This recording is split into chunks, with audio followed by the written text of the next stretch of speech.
el libro, ni de leerlo ni de mirarlo, y uno de los ancianos me dijo: no llores, he aquí el león de la tribu de Judá, la raíz de David, ha vencido para abrir el libro y desatar sus 7 sellos.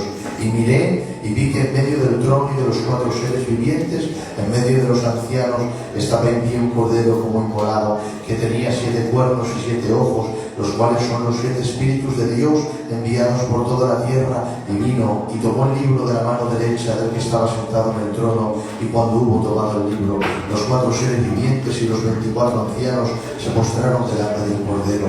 Todos tenían arpas y copas de oro llenas de incienso, que son las oraciones de los santos, y cantaban un nuevo cántico diciendo: digno eres de tomar el libro y de abrir sus sellos, porque tú fuiste inmolado, y con tu sangre nos has redimido para Dios de todo linaje y lengua y pueblo y nación, y nos has hecho para nuestro Dios reyes y sacerdotes, y reinaremos sobre la tierra. Y miré y oí la voz de muchos ángeles alrededor del trono, y de los seres vivientes y de los ancianos, y su número era millones de millones, que decían a gran voz: el cordero que fue inmolado es digno de tomar el poder, las riquezas, la sabiduría, la fortaleza, la honra, la gloria y la alabanza, y a todo lo creado que está en el cielo y sobre la tierra y debajo de la tierra y en el mar, y todas las cosas que en ellos hay. Oí decir al que está en el trono y al cordero: sea la alabanza, la honra, la gloria y el poder por los siglos de los siglos. Los 4 seres vivientes decían: amén. Y los 24 ancianos se postraron sobre sus rostros y adoraron al que vive por los siglos de los siglos. Amén. Dale un aplauso al Señor.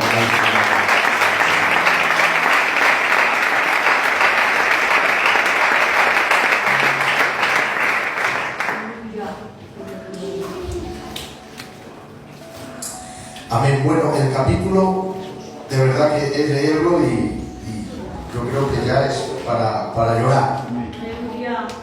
Como no hay nadie digno de abrir el libro, el Cordero abre el libro, y todo el mundo angelical y todos los hombres, todo el cosmos adora al Cordero. Ahora bien, el libro de Apocalipsis funciona de esta manera. Siempre que leas el libro de Apocalipsis tienes esto en mente. El Padre le da la revelación al Hijo. El Hijo le da la revelación a un ángel. El ángel le da la revelación al apóstol Juan. El apóstol Juan le da la revelación a los pastores. Y los pastores le dan la revelación a la iglesia. Y todo eso por el Espíritu Santo. Amén. El Padre por el Espíritu le da la revelación al Hijo. El Hijo por el Espíritu le da la revelación a un ángel. El ángel por el Espíritu le da la revelación a Juan. Juan por el Espíritu le da la revelación a los pastores. Y los pastores por el Espíritu le dan la revelación a la iglesia.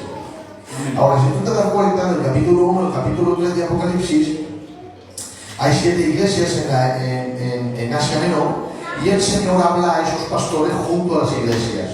A una iglesia le dice que le falta el primer amor, otra iglesia le dice que es tibia, otra iglesia le dice que ha sido íntegra, otra iglesia le dice que algunas falsas doctrinas ha dejado entrar en la iglesia y los la regaña, etc. Cuando termina de hablar el Señor a los pastores, es en el capítulo 3, que es la última iglesia, que es la iglesia de la Odisea.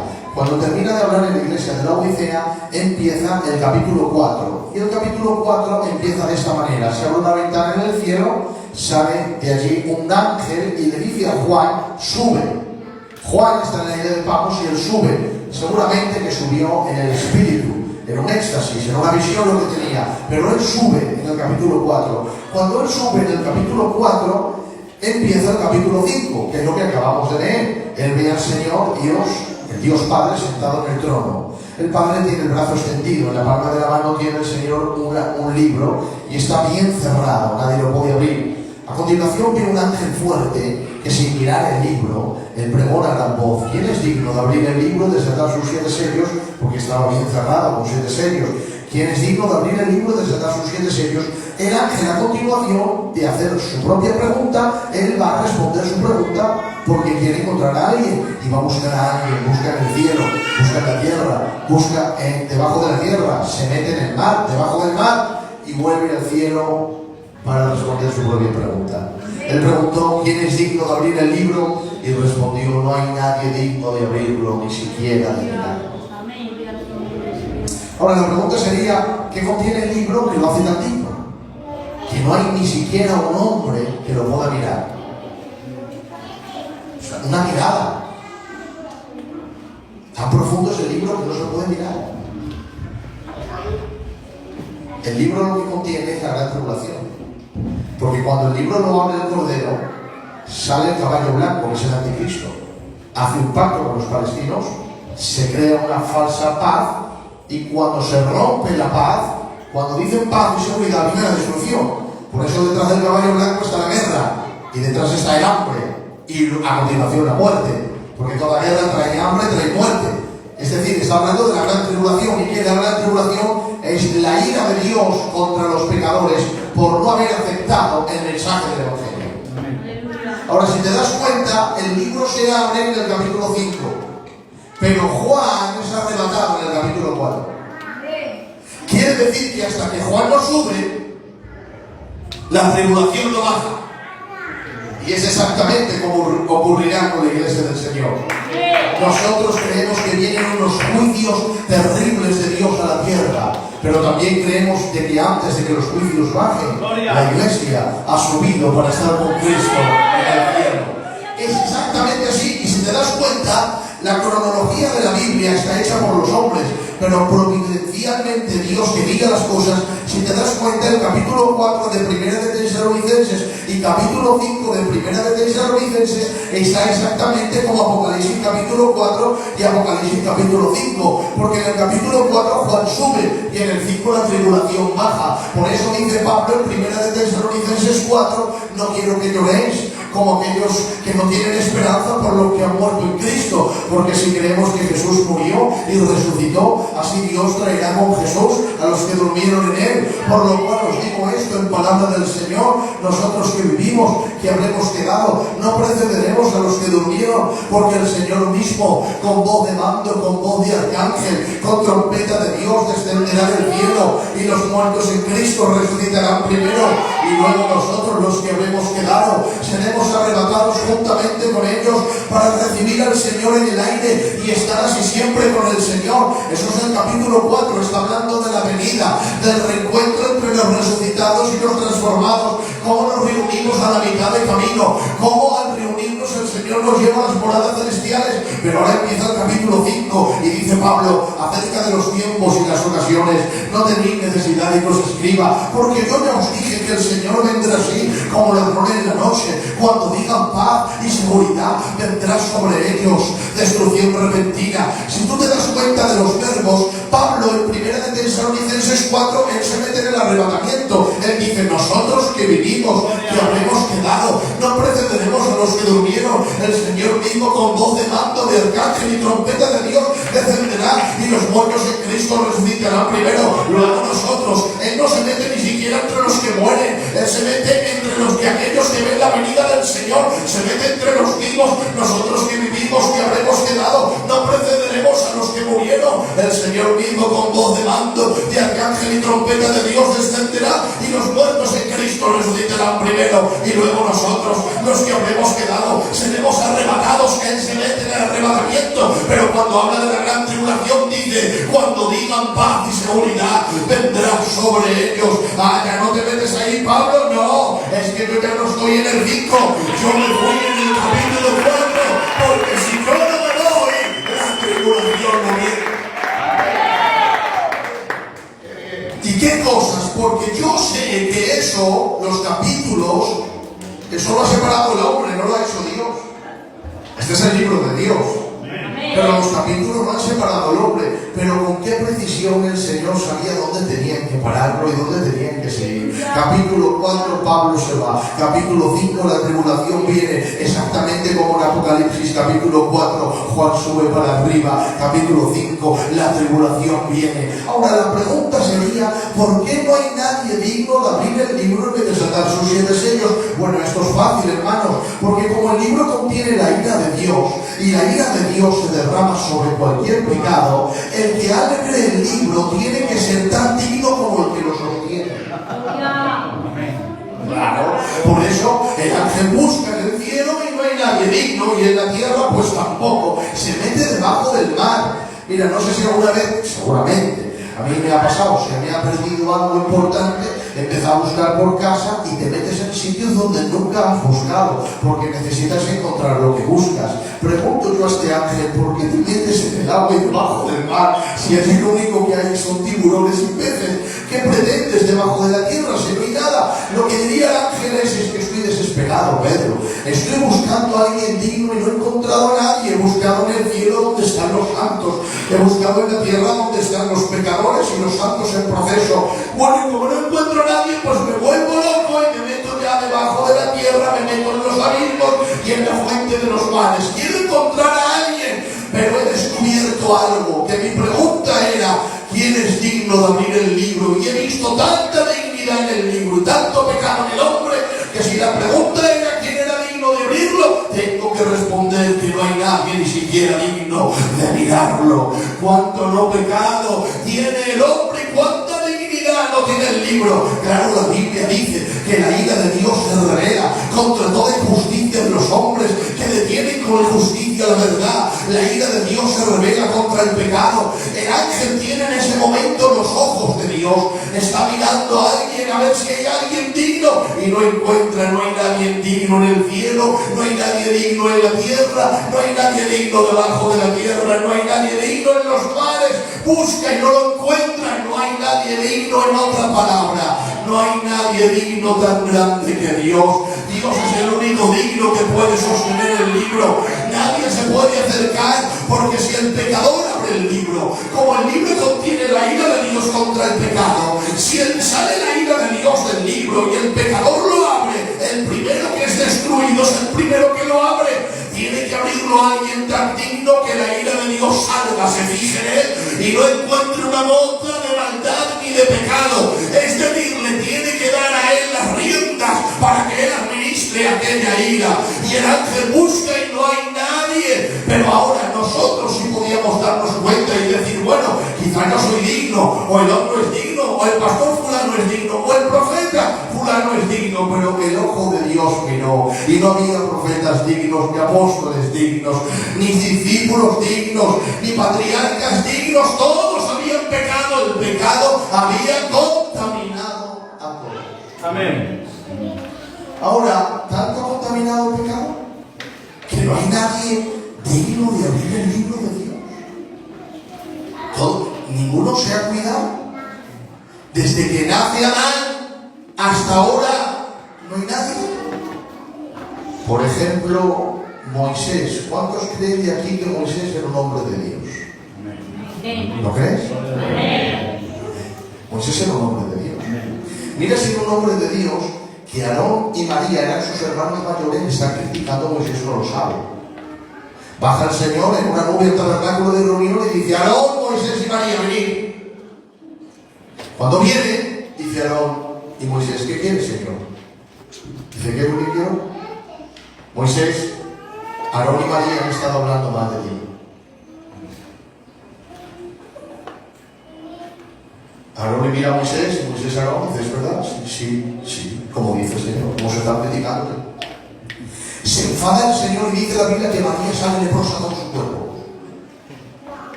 María, la hermana mayor de Moisés, sale leprosa. La lepra es símbolo del pecado en la Biblia. Estaba revelando Dios el alma de María por fuera. Así está María, es leprosa, porque está criticando a mi profeta. Hermanos, Aarón no quedó leproso y hizo el mismo pecado que María. Se salvó no por su fidelidad, sino por su ministerio. Era el sumo sacerdote y tenía la vestidura sacerdotal. Y como debe de sacrificar por el pecado del pueblo, Dios por amor al pueblo le pasa por alto. Pero a María, que toca la pandereta en el pueblo, la deja leproso, para que el pueblo se dé cuenta que no ha hablado mal de su siervo.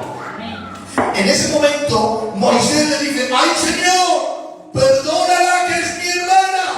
Y mira qué ejemplo le pone el Señor para que entienda el daño que le ha hecho a Dios al criticar a su siervo. Le dice Dios a Moisés: si alguno escupiese en el rostro de tu padre, ¿te dolería a ti? Dice: sí, Señor, eso es lo mismo que ha hecho Aarón y María al criticarte a ti conmigo. Mira si era fiel, que dice la Biblia que Moisés hablaba cara a cara con Jehová su Dios, como cualquiera habla con su compañero. Mira si era fiel, que dice la Biblia. Y murió Moisés con 120 años, sus ojos no se oscurecieron y jamás perdió su vigor, y no se levantó profeta como él, ni antes ni después de él, que hablase cara a cara con Jehová su Dios.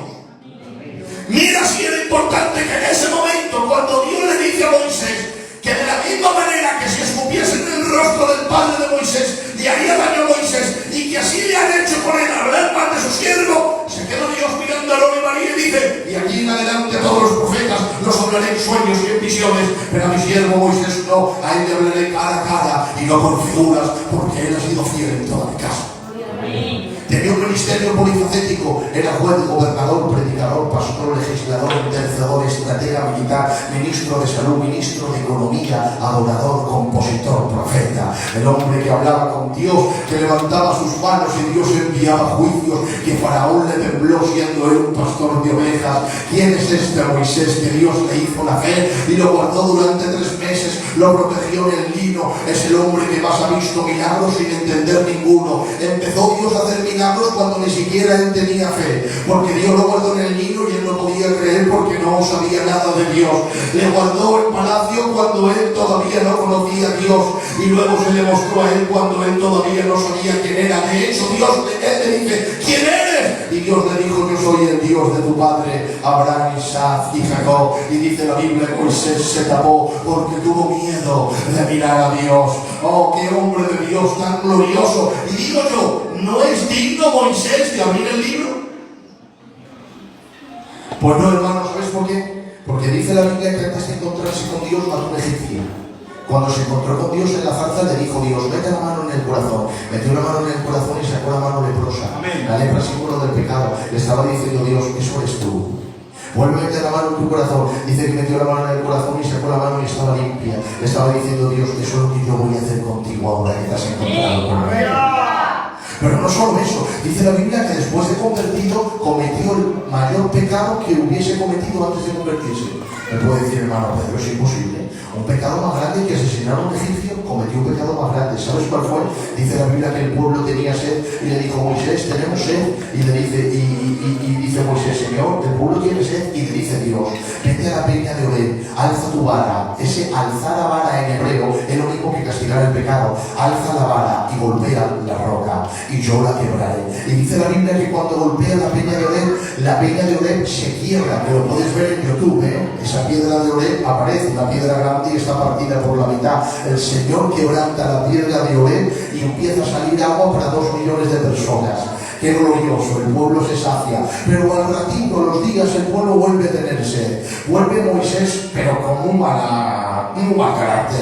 Moisés, que tenemos sed. Moisés se enfada, hermanos, y le dice: Señor, que tiene sed. Y le dice Dios ahora: ve y habla a la roca, no la golpees como la primera vez, háblale. Y dice la Biblia que fue Moisés bajo la ira. Ustedes saben que el libro de Santiago dice que la ira del hombre no obra la justicia de Dios. Hay a veces que enfadados hemos dicho cosas que luego en sereno nos hemos arrepentido. Porque la ira es como el vino, te embriaga y cambia tus emociones y tus sentimientos y tu carácter. Y lo que harías de una manera serena, pues no lo haces bajo los efectos de la ira. Lo mismo ocurre con el alcohol. Hay gente que es pacífica, se emborracha y, Dios mío de mi vida, le tiene que coger el pueblo entero porque quiere matar al universo entero. ¿Qué le pasa? Lo que le pasa es que está bajo los efectos del alcohol, y eso ocurre también bajo la ira. La ira es como una droga, es como un alcohol que cuando sale no sabes lo que haces. Este está bajo la ira porque 2 millones de personas le están diciendo que tienen sed. Si eres un pastor de 40, 50, 100 almas y a veces no sabes qué hacer, imagínate la presión de 2 millones de personas. Está bajo la ira, se acerca a aquella roca y en vez de hablarla como Dios le dijo, dice la Biblia, alzó la vara y golpeó. Cuando Dios ve que golpea, por amor al pueblo que tenía sed, el Señor vuelve a sacar el agua. Pero cuando el pueblo se sacia, le viene Dios a Moisés y le dice a escondidas: ven. Mira, por no haberme santificado delante del pueblo y por haber golpeado la roca en vez de hablarla como te dije, tú ya no entras en la tierra prometida. Dios mío de mi vida, hermano, la tierra era la promesa, él era el profeta, le escoge Dios para sacar a su pueblo de Egipto, le da las promesas de meterlos en el desierto, luego de sacarlos y de enviarlos a la tierra, les dice que va a enviar el Señor un ángel, que va a vencer a los jebuseos y a los gergeseos y todo ese nombre raro que los va a vencer a todos, y que él es el líder líder del pueblo, y de pronto porque golpea una roca ya no le deja a Dios entrar. ¿Tan fuerte es ese pecado? Pues bueno, claro que es fuerte. ¿Sabes por qué? Porque 1 Corintios capítulo 10 y verso 4 dice la Biblia que aquella roca que le seguía era Cristo. Por eso Dios en su primera venida, cuando viene el Hijo de Dios en su primera venida, ¿qué es lo que hace el Hijo de Dios? Tomar tu pecado en la cruz. ¿Y qué es lo que hace Dios? Alzar la vara de la justicia. Y Dios golpea a su Hijo, Dios en la cruz. ¿Para qué lo golpea? Para que saque el agua que tiene dentro, para que el pueblo pueda beber porque tiene sed. Estamos en un mundo lleno de pecado y necesitamos el agua. ¿Y qué es el agua? El agua no es otra cosa que el Espíritu Santo. Por eso dice la Biblia, el apóstol Pablo acerca de la roca, y todos bebieron de la misma bebida espiritual. ¿Y qué era esa bebida? Dice un poquito más para abajo, todos bebieron del mismo Espíritu. La roca era Cristo y el agua que salía era el Espíritu Santo. Por eso Cristo, siendo la roca, contenía el Espíritu, Él lo iba a derramar. Por eso Él dijo en Juan 8, quien cree en mí, como dice la Escritura, de su interior correrán ríos de agua de vida. Y dice el evangelista, y esto hablaba del Espíritu que habían de recibir los que creyesen en Él, porque el Espíritu todavía no había sido derramado, por cuanto Él no había sido resucitado. Para que haya una resurrección tiene que haber una muerte. Lo que el texto está diciendo es que después de la muerte viene la resurrección. Después de la resurrección el Espíritu es derramado. Por eso la peña de Oreb significa Cristo quebrantado en su primera venida, y el agua sale para que el pueblo pueda beber. Pero ¿qué ahora qué hacemos después de que el Hijo es quebrantado? Lo que hacemos es que hablamos de la herida del Hijo. Decimos que el Hijo murió para dar el agua, que en la muerte del Hijo está la vida de la iglesia, que en el quebrantamiento del Hijo está la salud de la iglesia, que en la herida del Hijo está la sanidad contra el pecado. Por eso ahora Dios le dice a Moisés, no la golpes, ahora habla a la roca, porque ya no se pelea con la roca, ahora se habla de la herida de la roca, pero Él vuelve a golpear la roca. Y Dios dice a mi hijo 2 veces, no se le golpea, será mi problema, pero tú ya no entras a la roca.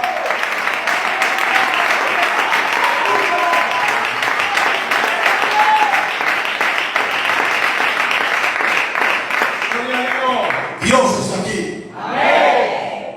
Golpeó la roca 2 veces, como la roca simbólicamente era Cristo. En su primera venida el Hijo fue quebrantado. Por eso dice Isaías 53, Jehová quiso quebrantarle, sujetándole de dolor. Es lo mismo que pasó en la peña de Oreb. Mira el ancho tuve, y vas a ver 2 piedras lisas, muy grandes y partidas por la mitad. Eso es lo que Dios hizo. Quebrantó al Hijo de la roca de Israel, ensangrentada en la cruz, abrió su costado y salió sangre y agua. Aquel romano con aquella lanza fabricida y su odio le metió dentro del costado. Se abre el costado y sale el agua bendita de Dios por aquel costado. Han entrado hombres sanguinarios y han salido con la Biblia diciendo Dios te ama. Por aquel costado han entrado hombres drogadictos por las venas saturadas del pecado y han salido diciendo Cristo es una realidad. Y yo le digo a la iglesia de Morata que ese costado sigue abierto y el Espíritu se sigue derramando. El que quiera venga y beba del agua gratis que el Señor tiene para ti. Mirad, hermanos, si le enfadó Dios que golpease simbólicamente a su Hijo, simbólicamente, no de verdad, que dice Moisés en Deuteronomio, le dije al Señor cuando hice eso, Señor, ya sé que se empezaba a mostrar tu gracia a tu siervo. Él dio la ley, pero como Dios le reveló el plan del Hijo, por eso no hablaba de ley, sino de gracia. Dice, ya que le has mostrado la gracia a tu siervo, permíteme entrar. Le iba a decir la tierra, se levanta Dios y dice, ¡calla! No me hables más de este asunto, tú ya no vienes. Claro, si no podía entrar en la tierra, ¿podía abrir el libro? No. No. Era grande, pero no era digno. Era profeta, pero no era digno. Hablaba cara a cara con Dios, pero no era digno. El pecado le había contaminado. Bueno, Moisés no. ¿Y Abraham? ¿Abraham es digno de abrir el libro? Mira que Abraham, ¿sabes cómo le llamó el Señor a Abraham? Al único hombre que Dios le ha llamado así. Amigo. ¿Le llamas a cualquier amigo tú? El Señor menos. Pero este le llamó su amigo. Mira si era su amigo. Mira si era su amigo. Que dice dice Dios dentro de sí: ¿cómo voy a matar yo a Sodoma y Gomorra sin decírselo a mí? Y baja Dios en forma humana con 2 ángeles. Cuando Abraham le ve, sabe que es celestial. Y dice la Biblia que lo recibe debajo de un árbol y se pone el Dios del universo a desayunar con Abraham un poquito de leche y miel. Imagínate que te levantas por la mañana y entra Jesús de Nazaret y elige tu casa entre todas las casas de Morata y dice: he venido a desayunar contigo. Eso es lo que hizo Dios con Abraham. Y estando desayunando, antes de decirle el juicio que va a hacer con Sodoma, le da la promesa de la vida. Dice: al año que viene Sara tendrá un hijo. Cuando Sara escucha esto, estaba haciendo el desayuno, ella tiene 89 años y tiene la matriz seca. Y se echa a reír ella por dentro y dice: se da la vuelta y dice: Sara, ¿por qué te ríes? Porque era la Sara la risa de la incredulidad. Y dice ella, muerta de miedo: no, no, no, Señor, no me he reído. Le dice Dios: bien sabes tú que te has reído.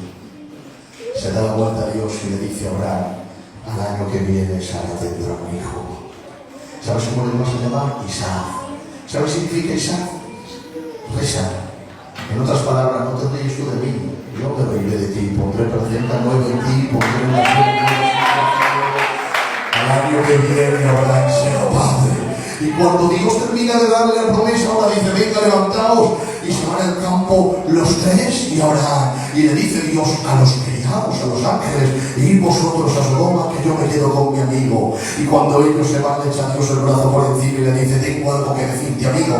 Dice: ¿qué, Señor? Y le dice Dios: ¿es Sodoma y Gomorra? Sí, su pecado ha subido delante de mí. Están clamando para que lo destruya. ¿Quién clamaban? Los mismos ángeles.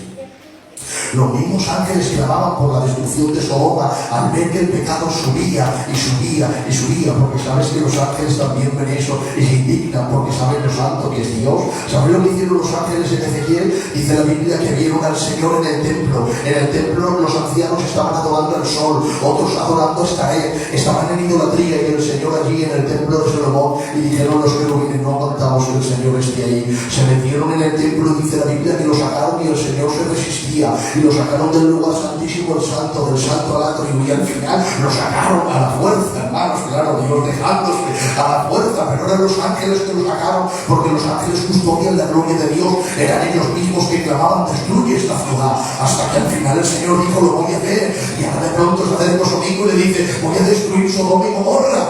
Y hermanos, cuando escucha eso dice: pero el juez justo hará lo que es injusto. Dice Dios: ¿por qué? Y le dice: ¿y si hay 50 justos en la ciudad? Y le dice Dios: mira, amigo, si hay 50 justos, por amor a los 50 perdona a todos. Dice: bueno, Señor, y que me da vergüenza hablar con usted, pero en vez de 50, si hay 40. Dice: si hay 40, yo perdono a la ciudad por amor a los 40. Dios mío de mi vida, ¿cómo bajo yo un poquito más? Que estoy hablando con él. Y en vez de 40, si hay 30. Y le dice Dios: si hay 30, perdono a la ciudad por amor a los 30. Ya muerto de la ansia, Abraham no sabía qué hacer. Bueno, y si hay 20, pues mira, por amor a los 20 lo perdono. Ya tiene que decir su condición, porque ya no se sabe que está haciendo un tratado con el Dios del universo, como que está vendiendo el lote. Y ahora le dice: bueno, mira, siendo yo polvo y ceniza, ya se baja Abraham hasta lo más bajo, sabe quién es él y sabe con quién está hablando. Mira, siendo yo polvo y ceniza, si hay 10, y dice Dios: si hay 10 también perdona a la ciudad por amor a los 10. Se dio cuenta que no había nadie, excepto uno, y ya entonces se cayó. Esa era la amistad que tenía Abraham con Dios, que estaba haciendo un programa y le estaba bajando de números. Es tremendo, qué familiaridad, qué promesa, qué compañía, qué desayuno, qué gloria. Pero era digno de abrir el libro. Pues no, ¿sabes por qué? Porque dice la Biblia que cuando bajó a Egipto se quedó mirando a su mujer y dijo: qué guapa eres, Sara.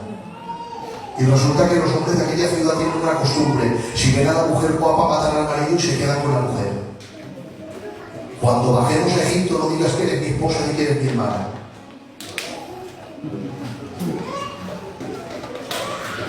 Hermanos, se dio cuenta que su mujer era hermosa cuando estuvo a punto de perderla.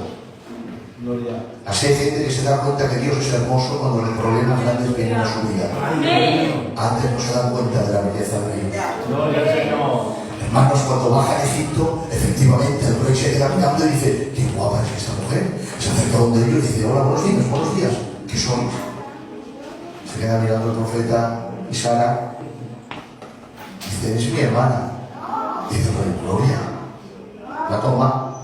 Los reyes antiguos, cuando tomaban una mujer por respeto de las hermanas, no la tomaban el mismo día, sino un año después. La bañaban en un huerto, las mujeres la preparaban. Por eso Dios le dejó. Dice: bueno, tómala. Mientras no la toques, y la toma. Una noche antes de tomarla, se aparece Dios en sueños y le dice: te voy a matar por tomar la mujer de un profeta. Dice: ay, Señor, tú sabes que tu profeta me ha mentido y me dijo que en vez de su mujer es su hermana. Y le dice Dios: yo sé que con integridad de tu corazón has tomado a la mujer, por eso te he impedido que la tocases, porque si lo hubieses tocado, ten por cierto que no quedaría ningún hombre en Egipto. Mas escucha esto: mañana por la mañana levántate y devuelve la esposa al profeta, porque si no lo haces, ten por cierto que tú y todos tus hombres mañana moriréis. Por cierto, dile a mi siervo que ore por ti, que si te das cuenta en 9 meses nadie se ha quedado embarazada, porque he sido yo que he cerrado el vientre de todas las mujeres de Egipto por causa de Sara. Se levanta por la mañana Abraham, coge a la mujer, perdona el rey, coge a Sara, la lleva donde Abraham y le dice: hombre, ¿por qué me dijiste que en vez de tu mujer la cuerda? ¿Por qué me has mentido así? Y le dice Abraham: porque yo creía que aquí no había temor de Dios, y diciendo yo que era su hermano le iban a matar, su esposo le iban a matar y la iban a tomar a ella. Y le dice: pues te has dado cuenta que no, y mentiste. No hay nada más triste en esta vida que un cristiano regañe a un inconverso por conductas de moralidad. Gloria al Señor. El pagano le estaba diciendo al creyente: ¿por qué mentiste? Desconfió en Dios y estaba mintiendo. Era amigo de Dios, pero no era digno de abrir el libro. Tenía la promesa de Dios, pero no era digno de abrir el libro. Hablaba de los juicios de Dios, pero no era digno de abrir el libro. Tenía conversaciones desafiantes con Dios, de 50-40, de 40-30, de 30-20. Oh, pero no era digno de abrir el libro, porque el libro contenía la ira de Dios contra el pecado, y todos han pecado. Por eso dice la Biblia en Romanos: por cuanto todos han pecado, están destituidos de la gloria de Dios.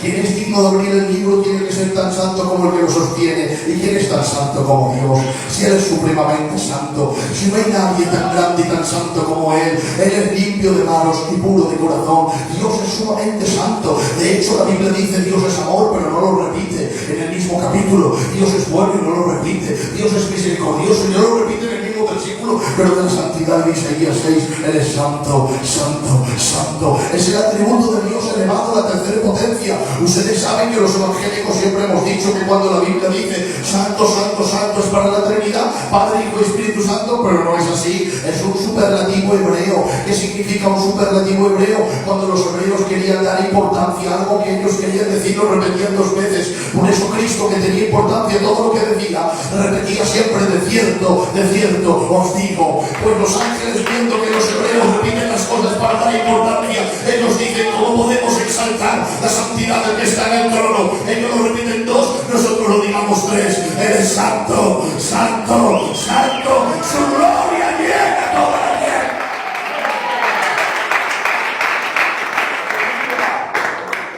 Podíamos hablar de Noé, de Jeremías, de Isaías, del profeta Elías, y nadie es digno de abrir el libro. El pecado mancha a todos, porque Dios es capaz de ver lo que nadie ve. Y ¿sabes qué? Los que estamos aquí no somos dignos de abrir el libro. ¿Quién de aquí no ha pecado contra el Señor?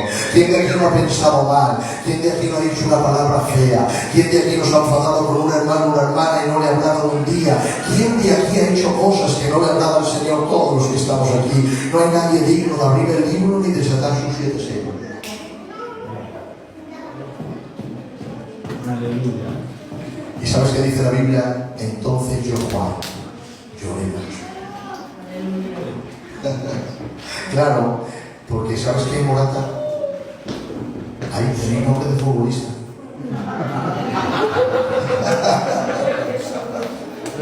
Está ahí de champion, ¿eh?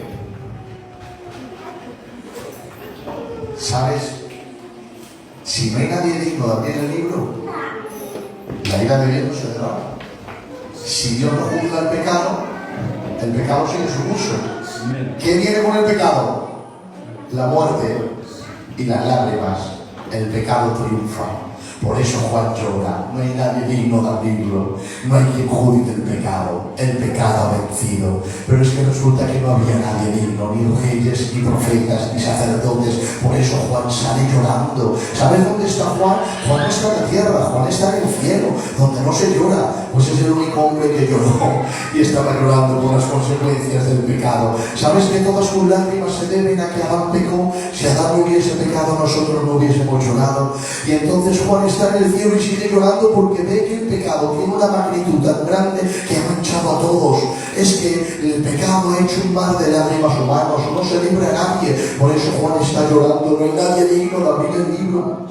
Abraham lloró sobre el cuerpo de Sara, Israel lloró por la esclavitud de Egipto, Moisés lloró por el pecado de María, Josué lloró por la derrota de Israel, Noemi lloró al salir de Moab, Ana lloró a causa de su esterilidad, Samuel lloró por el fracaso de Saúl, David lloró por su propio pecado, los judíos lloraron cautivo a Babilonia, Ezequías lloró a causa de las amenazas contra Jerusalén, Nehemías lloró por la muralla derribada, Mardoqueo lloró por los planes asesinos de Amán. En Mateo vemos una madre llorando por su hijo enfermo, un padre llorando por su hijo endemoniado, dos hermanas llorando por su hermano fallecido. El mismo Salvador lloró en Jerusalén, en Getsemaní y en Betania. Y ahora vemos a Juan, que no está en la tierra, está en el cielo y sigue llorando por el pecado. Eso es lo que ha hecho el pecado. Ha hecho un mar de lágrimas humanos, ha manchado a profetas, a grandes, a ricos, a pobres, a pequeños, a infantes, a hombres grandes, a hombres pequeños, a hombres guapos y feos, delgados y gordos, a bajos y altos. Ha manchado a todos, nos ha manchado, estamos contaminados,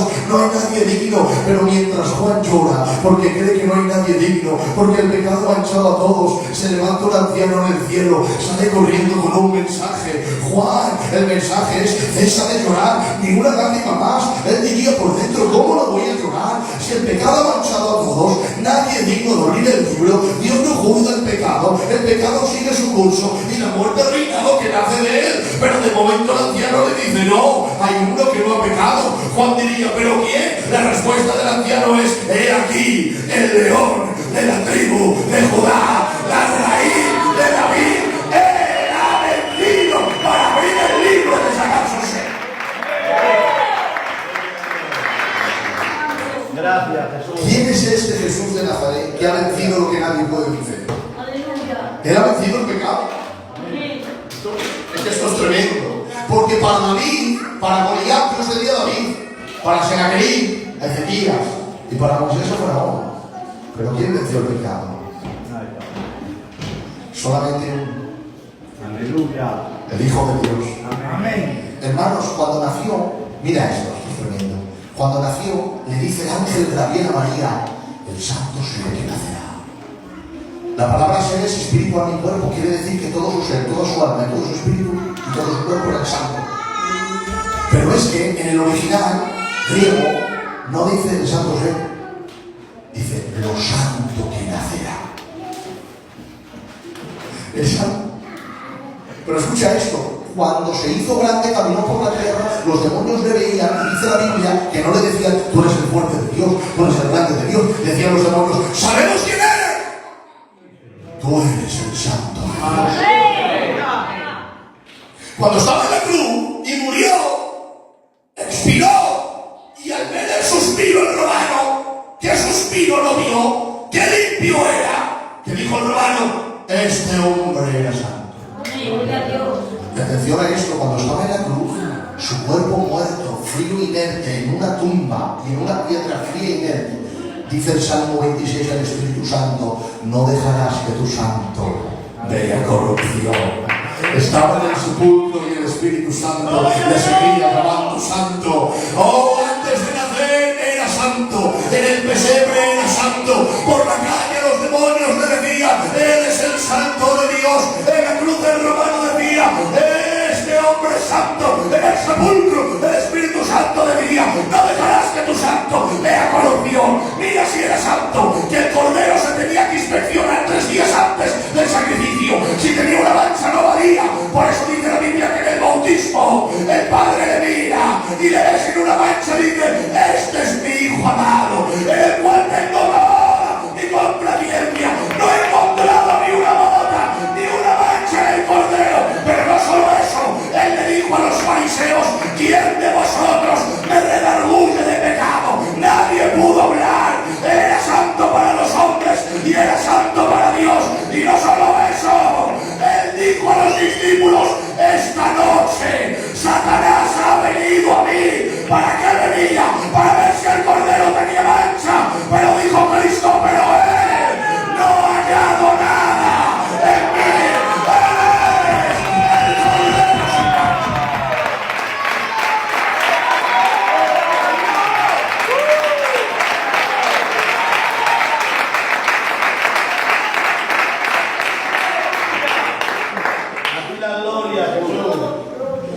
Es normal que el que no quiera seguir al Cordero, Dios lo manda al infierno.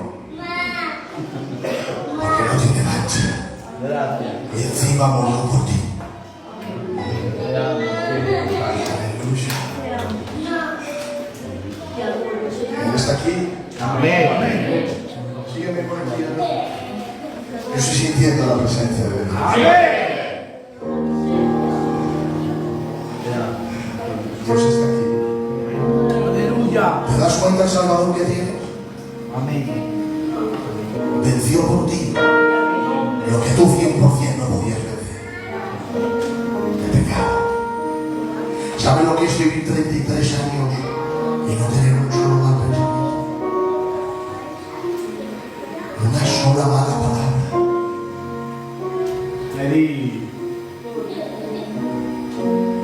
Una reacción que a Dios no le agradase quedaría descalificado para ser el Cordero.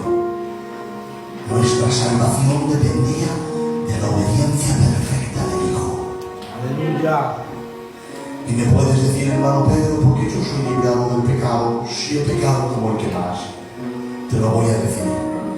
¿Recuerdas cuando Jacob amaba tanto a José que le regaló una túnica? Dice que lo amaba porque lo había tenido en su vejez más que a ninguno le regaló una túnica. Bueno, pues el Hijo de Dios bajó y con su obediencia se tejió él mismo su propia túnica de justicia. Cuando llegó a la cruz, no fue el Padre que le regaló la túnica, fue el Hijo que le dijo al Padre: mi justicia y obediencia en estos 33 años como túnica te la regalo a ti. Con la excepción de que el pecador, cuando crea en mí, tú le vistas de mi túnica a él.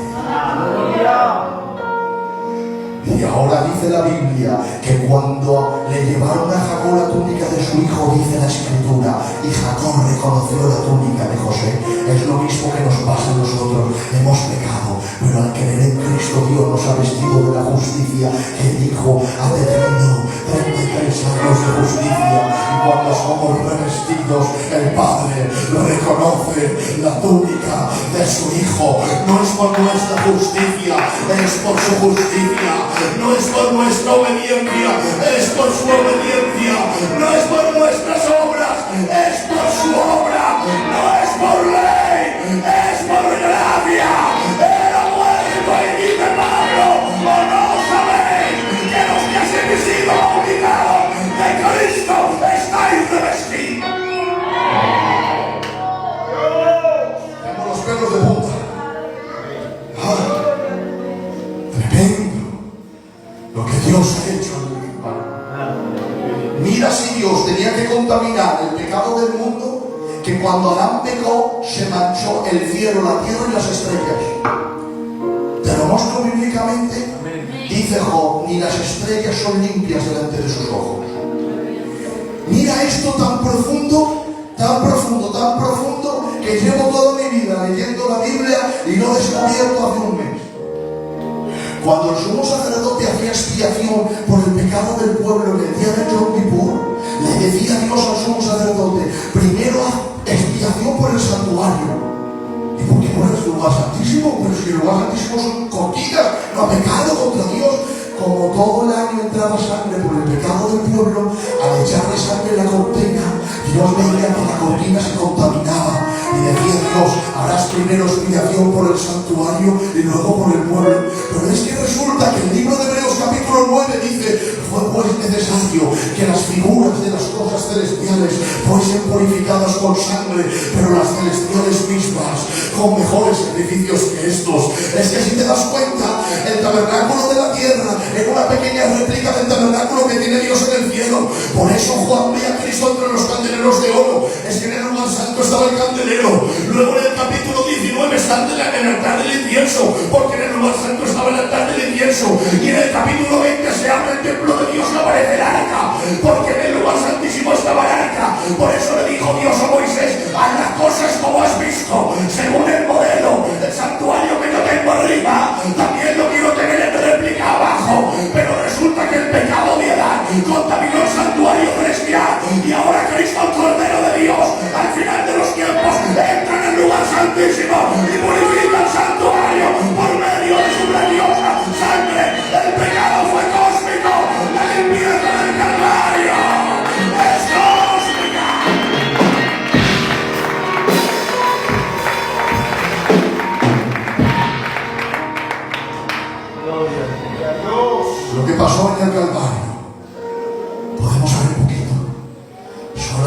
Dios Padre y Dios Hijo lo que pasó allí con el Hijo de María.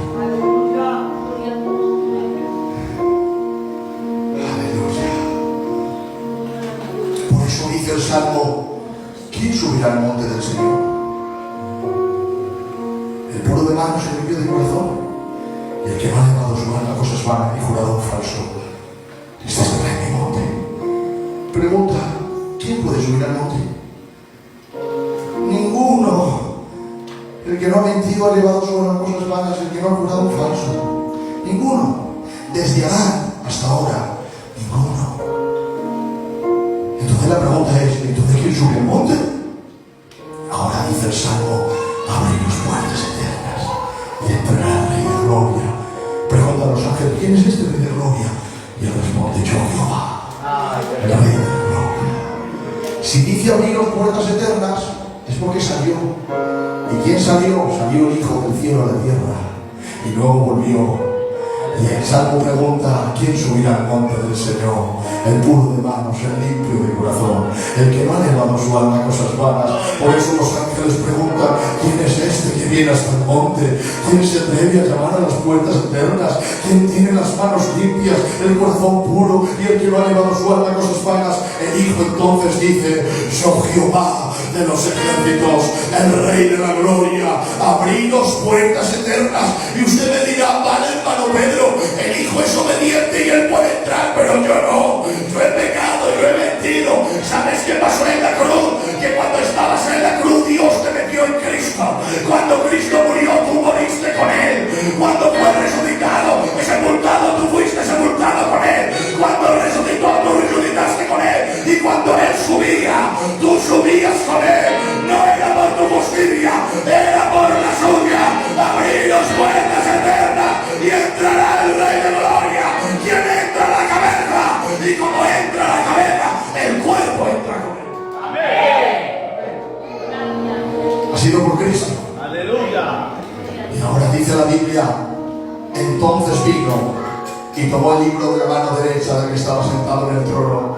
Ahora no entiendes, ¿no? Dice: cuando hubo tomado el libro, los 4 seres vivientes, los 24 ancianos y los ángeles, que su número era millones de millones, lo que está en el cielo, en la tierra y debajo de la tierra, en el mar y todo lo que hay, oído decir al que está en el trono y al Cordero, sea la alabanza, sea la gloria, sea la honra, sea el poder, por los siglos de los siglos. Y todos se digan: amén, amén, amén y amén. El Cordero sin mancha vive.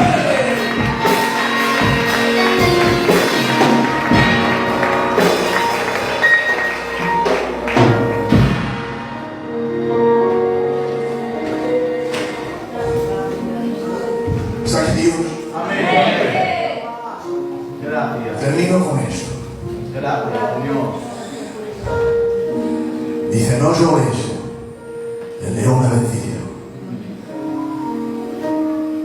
Ese mensaje es para ti. Amén. No llores, el león ha vencido. Ha vencido para perdonar tus pecados, que le costó su muerte.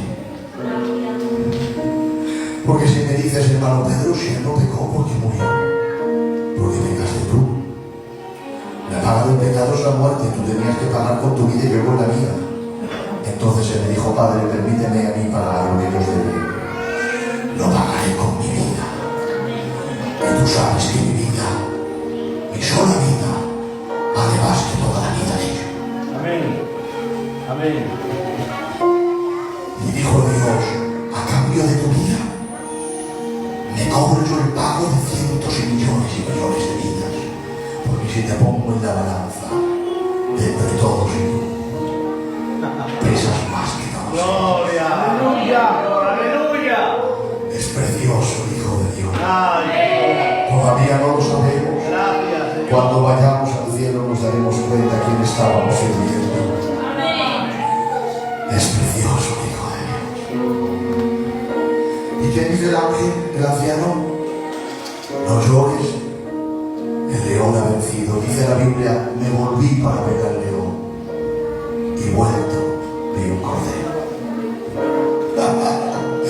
cómo lo vio? Dice, lo vi degollado, pero puesto en pie. Y ahora dice, él vino y tomó el libro de la mano derecha del que estaba sentado en el trono. Oh, de la mano del Padre pasó a la mano del Hijo. De la mano firme del Padre pasó a la mano firme del Hijo.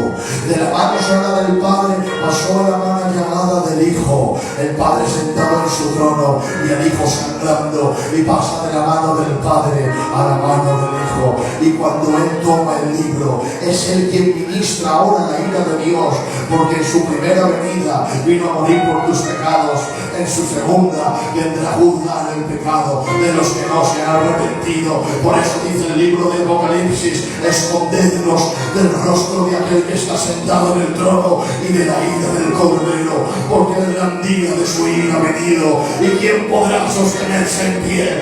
Y tú me dirás, oh, Dios es capaz de castigarme. ¿Cómo que no? Si Él ya vino a morir por tus pecados porque merecías el castigo y no has querido reconocer que Dios ha enviado a su Hijo, que había preparado la túnica para vestirte y la rechazaste y la pisoteaste. Solo te queda enfrentarte al tribunal de Dios. Pero si hoy vienes, el juez todavía es abogado. Hay perdón para ti, pídele perdón y Él te perdonará. Amén. Si no lo haces así, Amén. Aleluya. el Señor te matará.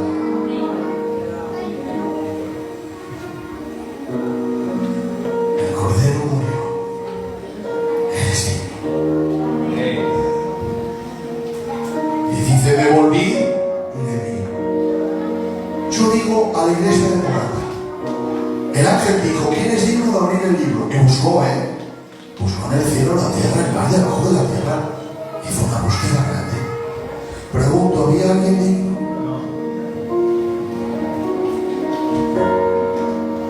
¿Sí?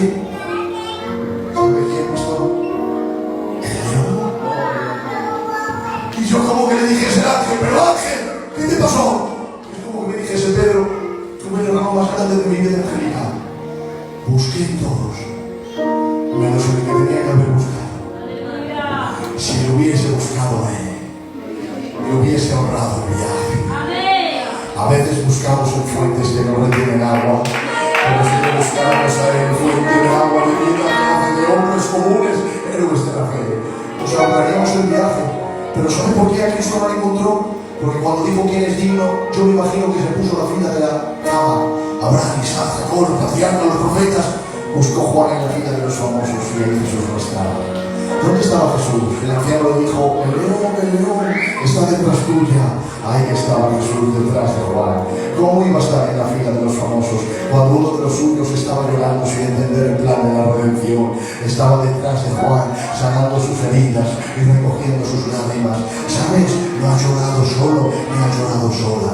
El Hijo de Dios estaba allí contigo. Quizá no lo has visto, pero estaba detrás de ti, sanando tus heridas y recogiendo tus lágrimas. Y estaba atento de ti. Dios es un Padre lleno de amor que tiene gracia para todos sus hijos y misericordia para todos aquellos que le pertenecen. Y ahí estaba. Y cuando le ve, el Cordero alza su mano y toma la mano y todos le adoran. Y se dan cuenta que no hay otro como dijo él. Termino con esto. Si usted quisiera sacar un Jesús del Antiguo Testamento con tanta gloria, poder y unción como el del Nuevo, necesitaría un campeón como Josué, un profeta como Moisés, a dos sacerdotes, Melquisedec y Aarón, a dos a Judá y a Simeón, un hombre tan sufrido como José y un hombre que soporte tanto como Job, un anciano con tanta fe como Abraham y un joven con tanta fuerza como Sansón, un hombre que profetice tanto como Jeremías y un hombre que tenga tanta revelación como Daniel, un guerrero como Gedeón, un valiente como David, un sabio como Salomón. Y no solo esto, sino también el arca, el propiciatorio, los dos querubines, el cordero sin mancha, el ave mojado en sangre, el sacerdote que sacrifica el ave, el pan sin levadura, el cordero de la Pascua, las ofrendas levíticas, la ordenanza de la vaca lazana, el gran día de la expiación, el paso por el mar rojo, los 12 monumentos de Josué, el árbol echado a las aguas de Mara, la roca golpeada, la serpiente de bronce, el pan sin levadura. Y tiempo me faltaría, como dijo el apóstol desconocido,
Señor, gracias por haberte guardado en santidad. Tejer aquella túnica para ofrecérsela al Padre y que Él se la ponga a todos aquellos que creen en ti. A cambio, Él se llevó mi túnica. El que era justo se hizo pecado para que los pecadores fuesen justificados. Gracias por tu amor, por tu gracia, por tu paternidad. Bendice al pastor y a la pastora y a sus hijos, y bendice a los ancianos y a los hombres y mujeres de esta iglesia. Que todo el mundo sepa que Jesús es el Cordero sin mancha. Él es digno de abrir el libro y desatar sus 7 sellos. Bendice tu pueblo. Guíanos por el camino del arrepentimiento, de la búsqueda sagrada, de la solemnidad a tu nombre, tu presencia, con hambre y sed y pasión en nuestro corazón, por el santo Hijo de Dios, que sangró, que murió, que fue sepultado, que resucitó, que ascendió, que está a la diestra del Padre, sobre todo principado, poder y autoridad, y nombre que se nombra